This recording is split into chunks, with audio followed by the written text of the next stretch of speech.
You didn't need to be a criminal to die in El Salvador. For decades, entire neighborhoods were ruled not by police, but by tattoos, hand signs, and whispered warnings. Then, almost overnight, everything changed. The fear vanished, the murder rate plummeted, and the gangs that once controlled a nation vanished into prison by the tens of thousands. But something doesn't add up, because behind the drone shots and applause, behind the steel hand of power, there's a silence that feels just as dangerous. And now, the real question isn't how El Salvador crushed its gangs, it's what it became in the process. For decades, El Salvador wasn't a country, it was a hostage. A nation held captive by invisible borders drawn not with ink, but with blood. At the center of that captivity were two names that echoed through every barrio like a whispered threat: MS-13 and Barrio 18. These weren't mere gangs. They were criminal empires, deeply organized, militarized, and utterly ruthless. They didn't just operate in the shadows. They were the shadows. And for over 30 years, they governed large parts of the country with more efficiency and more cruelty than the actual state. Whole communities fell under their rule. Children were drafted as lookouts. Teenagers became killers. And for the average citizen, daily life turned into a tightrope walk between survival and disappearance. You didn't have to be a criminal to be targeted. Sometimes the only crime was wearing the wrong color, walking down the wrong street, or looking nervous at the wrong time. Even the silence could betray you. By 2015, El Salvador was labeled the most dangerous place in the world outside of active war zones, with a murder rate so high, over 100 homicides per 100,000 people, that the UN considered it catastrophic. But no statistic could capture the horror that lived in the hearts of Salvadorans. The morgues overflowed. Streets became battlegrounds. Mothers buried sons.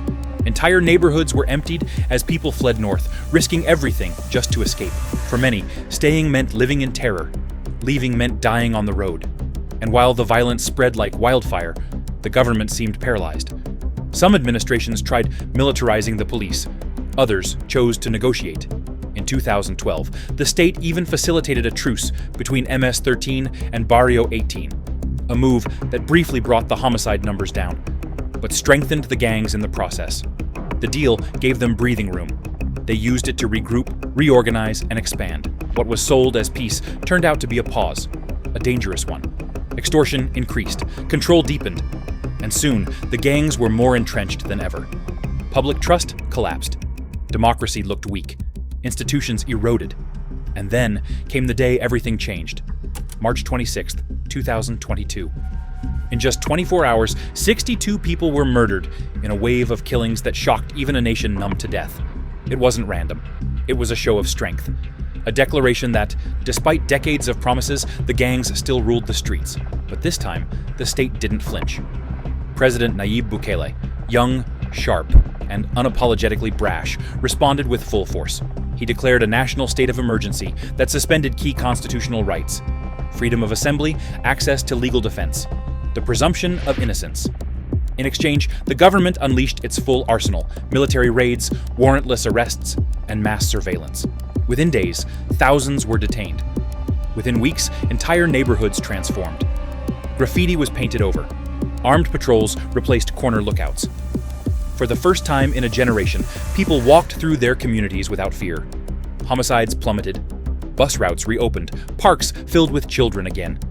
And across the country, Salvadorans exhaled. It felt like victory. But behind that sigh of relief, a deeper question started to rise. What exactly had been traded in exchange for this sudden peace? How had the state gone from powerless to all-powerful overnight? And what happened to the thousands swept up in the purge, many with no trial, no lawyer, no contact with family? Bukele's war wasn't just against the gangs. It was against the very structure of democratic restraint. And for a population that had suffered so much for so long, that war, however brutal, felt justified. But justice, as history often reminds us, is a slippery word. And peace built on silence always demands a second look. Because when a country stops breathing out of fear, and then breathes again only under strict control, it's not always freedom that has returned. Sometimes it's something else entirely. From the outside, it looked like a miracle. In just a matter of months, El Salvador went from being one of the most dangerous countries on earth to one of the safest in the Western Hemisphere. Homicides plummeted by over 90%. And standing at the center of it all, President Nayib Bukele. At 41, brash, tech-savvy, and unrelentingly theatrical, Bukele didn't just change policy. He rewrote the entire narrative of national security. Gone were the dusty press conferences and timid officials. In their place came drone videos of mass arrests. He didn't ask for permission, he didn't wait for consensus, and he didn't care what foreign governments or NGOs had to say. Why would he? Over 90% of Salvadorans supported his actions. For a nation exhausted by 3 decades of terror, this wasn't about ideology, it was about relief. Real, tangible, immediate relief. And so, no one questioned the method. They were too grateful for the outcome. But what many didn't realize, what many chose not to see, is that the state Bukele was building didn't blink. Under the Régimen d'Exception, the Constitution was placed on hold, the right to a fair trial, the right to legal representation, the right to know why you were being arrested, all suspended.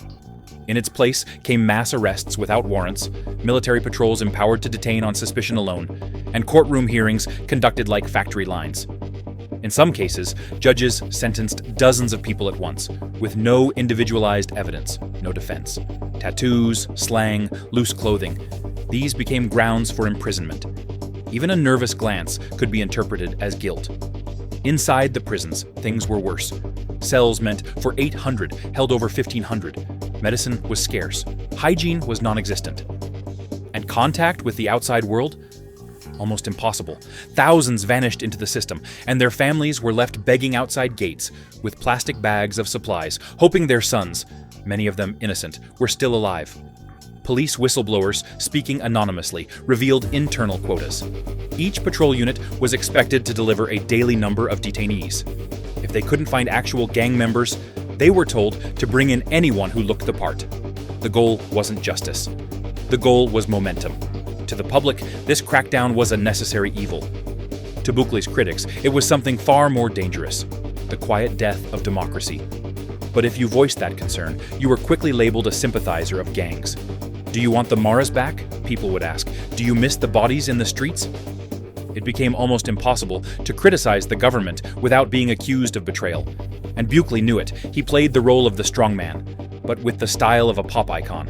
When human rights organizations condemned the state of exception, he responded with sarcasm. When US officials raised alarms, he posted memes. It wasn't diplomacy, it was domination. And the people adored him for it.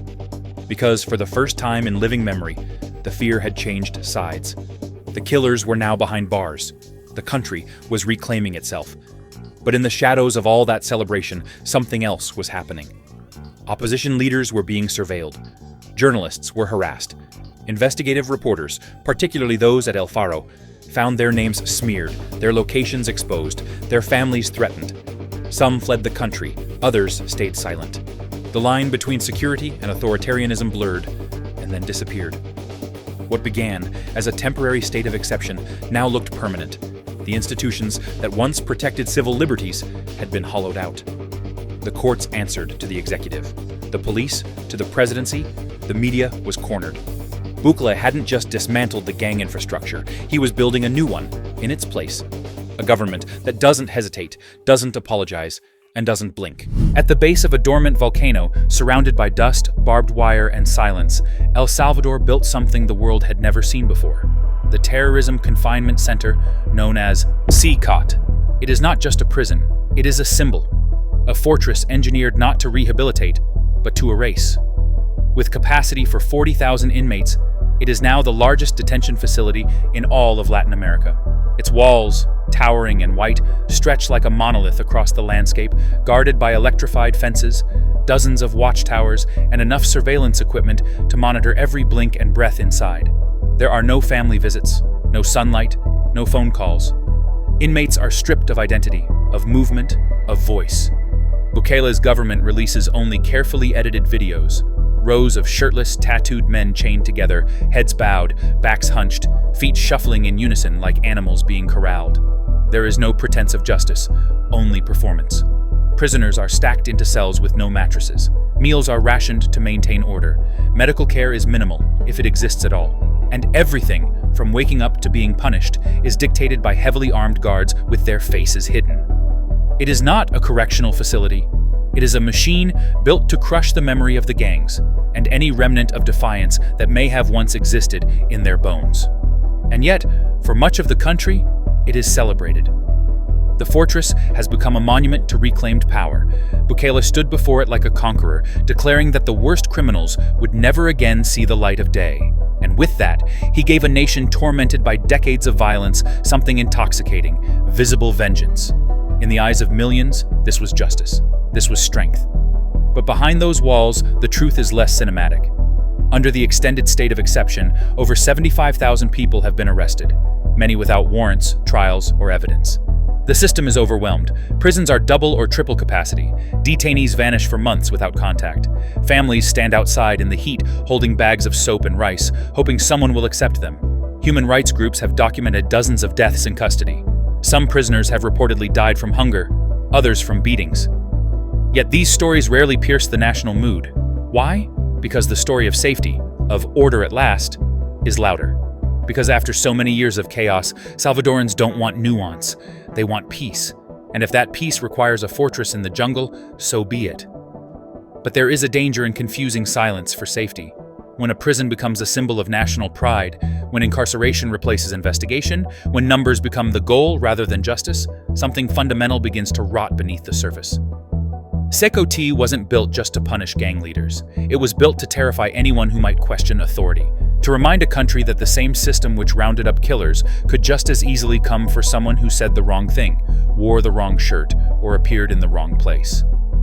The message is not subtle: comply or vanish. And while the applause continues, while drones capture the next wave of arrests and hashtags celebrate the collapse of the maras, the real cost remains hidden. Because when a nation builds a prison so large, so brutal, and so absolute, it's not just locking up criminals. It's locking up its past, and maybe even its future. She was waiting at the bus stop. That's all. No tattoos, no criminal record, no gang affiliation, just a young woman standing outside her house when a police truck pulled up, and 4 officers jumped out. One grabbed her arm, another pushed her down. Her mother came running as she screamed, but by the time she reached the street, the truck had already driven off. No explanation, no paperwork. For the next 6 months, she would have no idea where her daughter was, or if she was even alive. Her name was Carla, and her story is not unique. Under the state of exception, El Salvador has normalized a system of arrests without warrants, charges without evidence, and prison sentences without trials. Anyone can be accused. Anyone can disappear. If someone files an anonymous report, if a person is seen in the wrong neighborhood, if they have a cousin with a criminal past, that's enough. Thousands of people have been detained this way. Court hearings are rushed. Defendants are processed in groups, sometimes 20, 50, even 100 at a time. Judges hand down collective sentences over video calls. Lawyers don't always show up. Testimony is often not required. Convictions happen in minutes. Inmates, guilty or not, are thrown into an overwhelmed system that no longer seeks truth, only numbers. Inside the prisons, conditions are brutal. Cells are overcrowded. Prisoners sleep on the floor. Disease spreads. Food is scarce. Medical care is nearly non-existent. Human rights organizations have documented dozens of deaths in custody, not from executions, but from untreated illness, injury, and starvation. Meanwhile, outside the prison gates, families line up in the sun with bags of food, medicine, or clothing, hoping someone, somewhere, will take them. Many don't even know what prison their loved one was sent to. Others only learn weeks or months later. And still, they wait. Still, they hope. What's worse is that some of the very officers enforcing these crackdowns admit, anonymously, that they were ordered to meet arrest quotas. Bring in 20 people a day, regardless of guilt. Some patrols, desperate to reach the number, picked up whoever looked suspicious. A teenager walking alone, a man in a hoodie, someone who flinched when they saw police. It didn't matter. The arrests kept coming. And while public approval soared, the cost of peace fell on the shoulders of those who had no voice, no connections, no way to defend themselves. For many Salvadorans, this was the price of safety, a trade they were willing to make. But what happens when justice becomes collateral damage? What happens when the government builds prisons faster than it builds cases?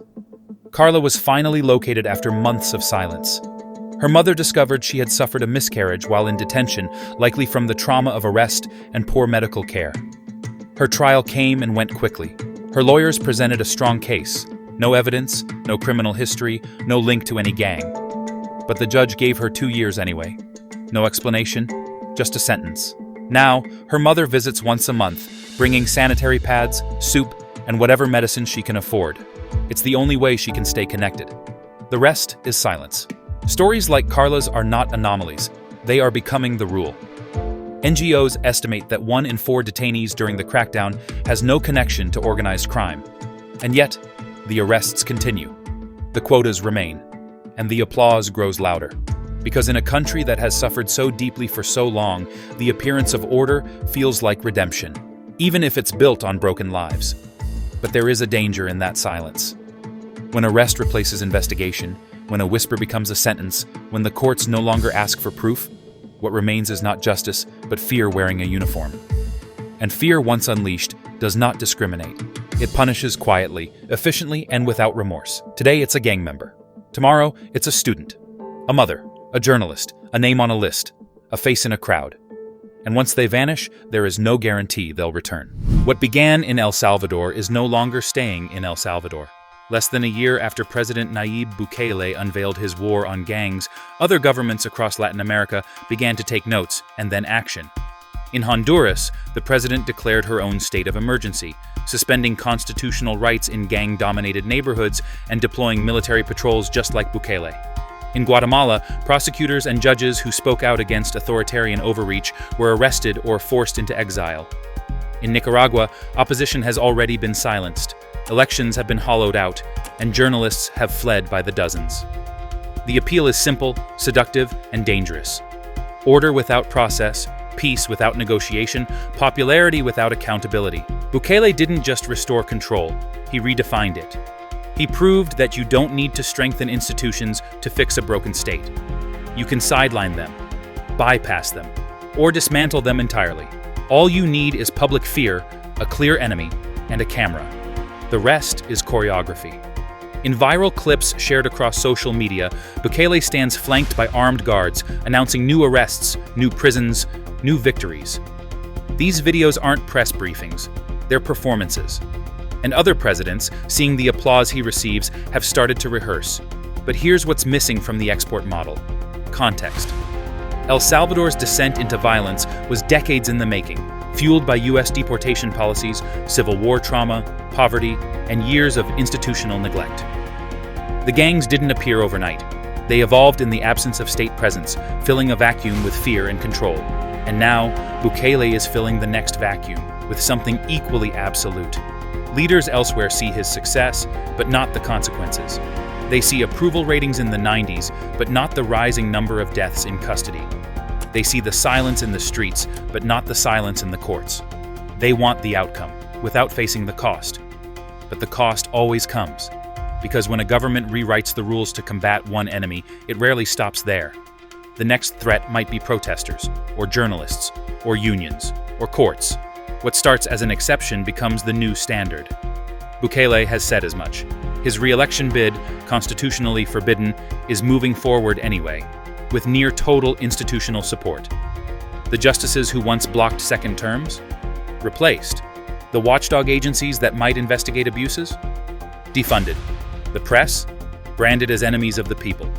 And this consolidation of power, once viewed with concern, is now framed as bold leadership.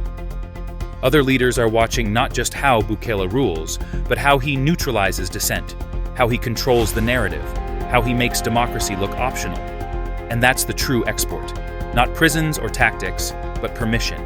Permission to suspend rights, to weaponize fear, to ignore criticism under the banner of national security. Today, El Salvador is being praised by some as a success story, a model for the region. But if that model spreads, what happens when every government decides that efficiency matters more than accountability? That fear justifies force? That applause is more important than law? Across Latin America, the signs are already there. The speeches are getting shorter, the parades are getting bigger, the uniforms are multiplying, and in the background, another camera rolls, ready to capture the next crackdown, the next mass arrest, the next strongman in the making.